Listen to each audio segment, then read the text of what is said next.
जय माता दी साथियों, मैं नरेंद्र विश्वकर्मा आप सभी का अपने इस चैनल नरेंद्र विश्वकर्मा में हार्दिक स्वागत करता हूं।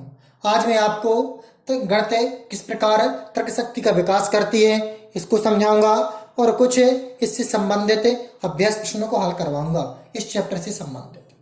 तो सबसे पहले मैं आपको बता दूं, संपूर्ण पाठ्यक्रम में एकमात्र विषय ऐसा गणित ही है जो बालक की तर्क शक्ति का विकास करता है, जिसके माध्यम से बालक तर्क करना सीखता है।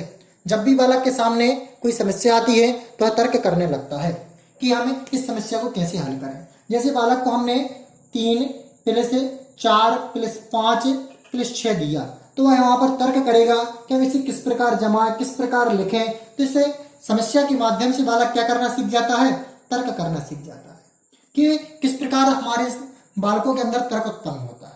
उस तर्क करने के कारण ही गणित को मस्तिष्क का व्यायाम कहा जाता है। क्या करने वाला विषय कहा जाता है, मस्तिष्क का व्यायाम। जिस प्रकार हमारे शरीर के लिए व्यायाम करना आवश्यक है, उसी प्रकार मस्तिष्क का व्यायाम करने के लिए गणित शिक्षण अनिवार्य है।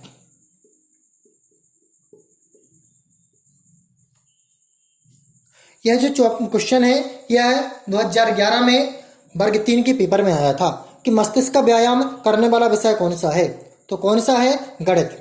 तो देखें, इस चैप्टर से संबंधित है वेरी मोस्ट अभ्यास प्रश्न जो आपके पेपर में आ सकते हैं। तो पहला मोस्ट क्वेश्चन है, गणित की प्रकृति कैसी है। तो गणित की प्रकृति तार्किक है। कैसी होती है गणित की प्रकृति, तार्किक। गणित वह विज्ञान है जिसमें आवश्यक निष्कर्ष निकाले जाते हैं। यह कथन किसका है, तो यह कथन है जो बेंजामिन पेरेक का है। किसका है, बेंजामिन पेरेक। अगला पॉइंट देखें, गणित सभी विषयों के सिंह द्वार व कुंजी है। यह सबसे वेरी मोस्ट परिभाषा है। यह मैंने जब परिभाषा बताई थी तब भी बताया था। यह कथन है रोजर बेकर। रोजर या कुछ जगह मिलता है रेजर। यह कथन किसका है, रोजर बेकर। गणित के नियम व निष्कर्ष होते हैं तो वस्तुनिष्ठ व सार्वभौमिक। कैसे होते हैं, वस्तुनिष्ठ व सार्वभौमिक। ये आपको याद रखना है। जो मैं आपको ये ऑब्जेक्ट बता रहा हूं ये वेरी वेरी मोस्ट है। गणित को कहा जाता है, तो अभी मैंने आपको समझाया कि गणित को क्या कहा जाता है, मस्तिष्क का व्यायाम करने वाला विषय।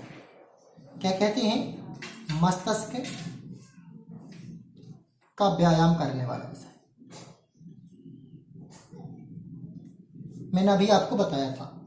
योजना एक उद्देश्यपूर्ण क्रिया है जिसे मन लगाकर सामाजिक वातावरण में पूरा किया जाता है।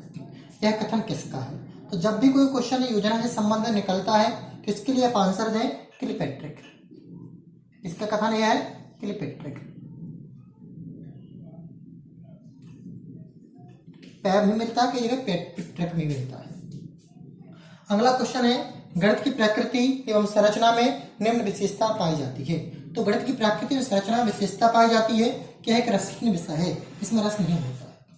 व्यवहारिक गणित का भाग है, तो इसका व्यवहारिक गणित का भाग है बैंक की कार्य प्रणाली करना। बैंक की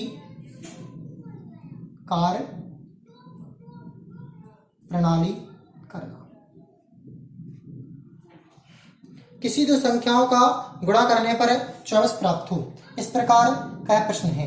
ये आप अच्छे से समझें कि हम जब भी किसी संख्या का इसमें 24 दिया, पेपर में आ सकता है कि 12 प्राप्त हो, 48 प्राप्त हो। तो इस प्रकार के जो क्वेश्चन है किस प्रकार के क्वेश्चन है, तो मैं जब बता दूं जिसका अनेक आंसर प्राप्त हो तो वह प्रश्न कहलाते हैं मुक्त उत्तर वाले प्रश्न।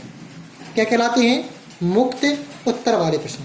जिसे हम 24 को 12 × 2 में भी प्राप्त कर सकती हैं, 6 × 4 में भी प्राप्त कर सकती हैं, 8 × 3 में भी प्राप्त कर सकती हैं। तो इसके कई आंसर प्राप्त हो रहे हैं। तो जब बहुत सारे आंसर प्राप्त होते हैं तो ये कहलाते हैं मुक्त उत्तर वाले प्रश्न। जय माता दी साथियों।